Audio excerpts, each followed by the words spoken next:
మన ప్రభు అయిన యేసుక్రీస్తు శక్తి కలిగిన శ్రేష్టమైన నామమున మీకు నా వందనాలు శుభములు తెలియచేస్తున్నాను. దైవాశీర్వాదములు మీకు సదా తోడై ఉండును గాక. ఆమెన్. దేవుడు మనకు ఈ దినము అనుగ్రహించిన గొప్ప వాగ్దానమును బట్టి దేవాది దేవునికి మనము కృతజ్ఞతలు చెల్లించాలి, వందనాలు చెల్లించుదాం. నేటి దినపు వాగ్దానం: నీవు దేవుని శక్తిని ఆధారము చేసుకొని ఉన్నావు, నీకేదియు కొదువగా ఉండదు. Amen, amen. ఈ వాగ్దానమును బట్టి దేవునికి స్తోత్రాలు చెల్లించుదాం. నీవు దేవుని శక్తిని ఆధారం చేసుకొని ఉన్నావు గనుక నీకేదియు కొదువగా ఉండదు అని పరిశుద్ధాత్మ దేవుడు ఈ దినము మనకు కొరింథీయులకు రాసిన మొదటి పత్రిక 2వ అధ్యాయము 4వ వచనములో నుండి మనకు ఈ మాట వాగ్దానముగా ఇచ్చాడు. అందును బట్టి దేవునికి వందనాలు చెల్లించుదాం. మీ విశ్వాసము మనుషుల జ్ఞానమును ఆధారము చేసుకొనక దేవుని శక్తిని ఆధారము చేసుకొని ఉండవలనని నేను మాటలాడినను, సువార్త ప్రకటించినను, జ్ఞానయుక్తమైన తీయని మాటలు ఉపయోగింపక పరిశుద్ధాత్మయు దేవుని శక్తియు కనపరచు దృష్టాంతములనే ఉపయోగించి తిని అని పౌలు గారి ద్వారా ఈ మాట వ్రాయించిన దేవుడు నాడు కొరింథీయులతో ఈ మాట చెప్పాడు. మీ విశ్వాసము మనుషులను ఆధారము చేసుకొనక దేవుని శక్తిని ఆధారము చేసుకొని ఉండాలి అని ఆనాడు పౌలు గారు వారికి ఉత్తరము వ్రాయడము అది పరిశుద్ధాత్ముని కార్యమై ఉంది. ప్రభువునందు అత్యంత ప్రియమైనటువంటి వారలారా, ఈరోజు మనము లోకమునైనను, లోకములో ఉన్నవారినైనను, ఉన్న వాటినైనను ఆధారము చేసుకొనలేదు. కేవలము మన కొరకు అత్యంత ప్రేమామయుడైనటువంటి యేసుక్రీస్తును ఆధారము చేసుకొని, పునరుద్ధానుడైనటువంటి యేసుక్రీస్తును శక్తిని జ్ఞాపకం చేసుకొని మనము ఈరోజు ఆయనపై ఆధారపడి ఉన్నాము. కనుక విశ్వాసము మనుషుల జ్ఞానమును ఆధారము చేసుకొనక దేవుని శక్తిని ఆధారము చేసుకొని ఉన్నవారందరినీ కూడా దేవుడు బహుగా దీవిస్తూ ఉన్నాడు. మనుషులను ఎప్పుడు ఆధారం చేసుకోవాలి? మొట్టమొదటిసారి దేవునికి మనము ప్రాధాన్యతనిచ్చినప్పుడు, దేవునికి ప్రాముఖ్యతనిచ్చినప్పుడు, నీ నిమిత్తము ఆయన దాచిన మేలు గొప్పది అనే మాట మనం జ్ఞాపకం చేసుకోవాలి. మన నిమిత్తం ఆయన దాచిన మేలు గొప్పది కనుక ఆ గొప్ప మేలును మనము దేవుని శక్తిని బట్టి పొందుకుంటాం. పౌలు గారు ఈ కొరింథీయులకు రాసిన మొదటి పత్రిక 2వ అధ్యాయంలో 1 నుంచి 5 విషయాలు జ్ఞాపకం చేసుకున్నాడు. అంటే ఆయన జ్ఞాపకం చేసుకున్నటువంటి విషయాలు తెలియచేస్తున్నాడు. 1, తాను వాక్చాతుర్యముతో, జ్ఞానాతిశయముతో సువార్త ప్రకటించలేదు, కేవలము దేవుని శక్తి. 2వదిగా పౌలు భయముతో బోధించాడు. అంటే ఇది దేవుని శక్తి అనుకొని తను బోధించడం ప్రారంభించాడు ఆ దినములలో.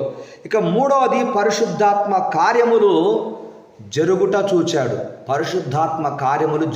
చూచాడు. ఈరోజు దేవుని కార్యములు నీ జీవితములో నువ్వు చూడాలని, దేవుడు నీ జీవితంలో తన శక్తిని బట్టి ఆయన కార్యములు చేస్తుండగా చూస్తున్న నీవు అనుభవముతో నీవు ఆయనకు సాక్షిగా ఉండాలని వాక్యం సెలవిస్తోంది. యేసు ప్రభువారు స్వయముగా తానే మార్కు సువార్త 12వ అధ్యాయము 24వ వచనములో ఒక మాట ఆయన చెప్పడం జరిగింది. మార్కు సువార్త 12వ అధ్యాయం 24వ వచనములో, అందుకు యేసు, మీరు లేఖనములను కానీ దేవుని శక్తిని కానీ ఎరుగకపోవటం వలననే పొరపడుచున్నారు. అంటే దేవుని శక్తిని మీరు ఎప్పుడు ఎరిగి ఉంటారంటే లేఖనాలను ఎరిగినప్పుడు, వాగ్దానాలను నమ్మినప్పుడు మీరు దేవుని శక్తిని ఆధారం చేసుకుంటారు, దేవుని శక్తిపై మీరు ఆధారపడతారు అని అక్కడ ప్రభువారు కొంతమందితో మాట్లాడడం జరిగింది. అదే మార్కు సువార్త 10వ అధ్యాయము 27వ వచనములో కూడా ఒక మాట ఆయన రాశాడు. యేసు వారిని చూచి, ఇది మనుషులకు అసాధ్యమే కానీ దేవునికి అసాధ్యము కాదు, దేవునికి సమస్తము సాధ్యమే. ఎందుకంటే ఆయన శక్తి కలిగిన వాడు గనక, ఆయన శక్తిని ఎరిగి ఉన్న వారికి దేవుడు వారి జీవితంలో సమస్తమును సాధ్యపరచగలిగిన సామర్థ్యం ఉన్నటువంటి దేవుడు మనము ఆరాధించేటటువంటి యేసు ప్రభు. కనుక దేవుని శక్తిని ఎరిగిన వారు వారు ఎన్నటికీ ఎప్పటికీ కూడా భయపడకుండా నిర్భయముగా ఉంటారన్న విషయాన్ని మనం జ్ఞాపకం చేసుకోవాలి. అందుకని ఈరోజు మనకు ఇవ్వబడిన వాగ్దానము, నీవు దేవుని శక్తిని ఆధారం చేసుకొని ఉన్నావు, నీకేదియో కొదవ కాదు. హల్లెలూయా, దేవునికి మహిమ కలుగును గాక. క్రీస్తునందు ప్రియమైనటువంటి వారలారా, దేవుని శక్తిని గురించి ఒక 4 విషయాలు ఈరోజు మీతో పంచుకోవాలని, మిమ్మల్ని ఆత్మీయంగా, మానసికంగా, శారీరకంగా బలపరచాలని పరిశుద్ధాత్మ దేవుడు నాకు ఈ విషయాలు తెలియచేశాడు. దేవుని శక్తి వృద్ధురాలికి బిడ్డనిచ్చింది. ఇది సకల శాస్త్రాలకు సవాలుగా ఉంది. ఆదికాండం 18వ అధ్యాయం 14వ వచనంలో మనము అబ్రహాము శారాలను చూసినప్పుడు ఆ వృద్ధురాలికి దేవుడు బిడ్డనిచ్చాడు. గొప్ప శక్తిమంతుడైనటువంటి దేవుడు. 100 సంవత్సరాల అబ్రహాముకు సంతాన భాగ్యము కలిగింది గనుక ఆయన వృద్ధురాలికి బిడ్డనిచ్చినటువంటి శక్తిమంతుడు ఆయన. అంతేకాకుండా ఆయన శక్తి ఎలాంటిదంటే ఊహించిన దానికంటే అత్యధికముగా చేయగలిగిన శక్తి ఆయనకుంది. మనం అనుకున్నది కొంత, ఆయన చేసేది ఎంతో. నీ జీవితంలో అదే జరుగుతోంది. ఇక 3వదిగా సమస్తమును లోపరుచుకోగలిగిన శక్తిమంతుడు ఆయన. సమస్తమును లోపరుచుకోగలడు ఆయన. ప్రకృతిలో ఉన్న వాటిని, ఉన్న వారిని లోపరుచుకోగలిగిన శక్తిమంతుడు మన యేసు ప్రభు. 4వదిగా ఆయన తన శక్తి చేత మనలను అన్ని విధాలుగా ఆశీర్వదించే శక్తిమంతుడు మన ప్రభువు. ఈ 4 విషయాలు నువ్వు గుర్తుంచుకొని ధైర్యంగా ఉండాలని ఇవ్వబడినటువంటి వాగ్దానమును బట్టి దేవునికి స్తుతులు చెల్లిస్తూ మరొకసారి వాగ్దానమును జ్ఞాపకం చేసుకుందాం. నీవు దేవుని శక్తిని ఆధారం చేసుకొని ఉన్నావు, నీకేదియూ కొదవగా ఉండదు. Amen, amen. ప్రార్థన చేసుకుందాం. మహాపరిశుద్ధుడువైన నా తండ్రి, మీకు వందనాలు, స్తుతులు, కృతజ్ఞతలు చెల్లిస్తూ ఉన్నాం. నీవు దేవుని శక్తిని ఆధారం చేసుకొని ఉన్నావు, నీకేదియూ కొదవగా ఉండదని మీరు నాతోనూ మాతోనూ ఈ మాటలు చెప్పినందుకు, ఈ వాగ్దానము ఇచ్చినందుకు మీకు స్తుతులు చెల్లిస్తున్నాం. అవును తండ్రి, ఈ లోకములో అనేక మంది ప్రభు మిమ్మల్ని నమ్మిన వారైనప్పటికీ మనుషులపైన ఆధారపడుతూ మనుషుల జ్ఞానమును లేక వారి జ్ఞానమును ఆధారం చేసుకొని జీవిస్తూ ఉంటారు. కానీ మీ శక్తిని ఆధారం చేసుకుంటే మీరు ఏం చేశారో ఒక 4 విషయాలు తెలియచేశారు.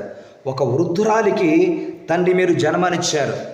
సమస్తమును సాధ్యపరచగలిగిన శక్తిమంతుడవై ఉన్నావు. సమస్తమును లోపరుచుకోగలిగిన శక్తిమంతుడవై ఉన్నావు. సర్వశక్తిమంతుడవన్న పేరు కలిగి ఉన్న దేవుడవు నీవు. మీకు వందనాలు చెల్లిస్తున్నాం.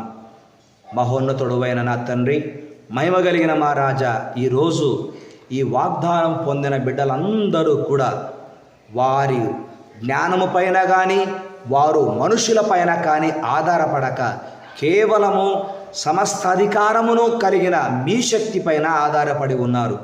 వారి జీవితంలో వారికి ఏది కొదవగా ఉండదు అని మీరు వాగ్దాన ప్రమాణం చేశారు.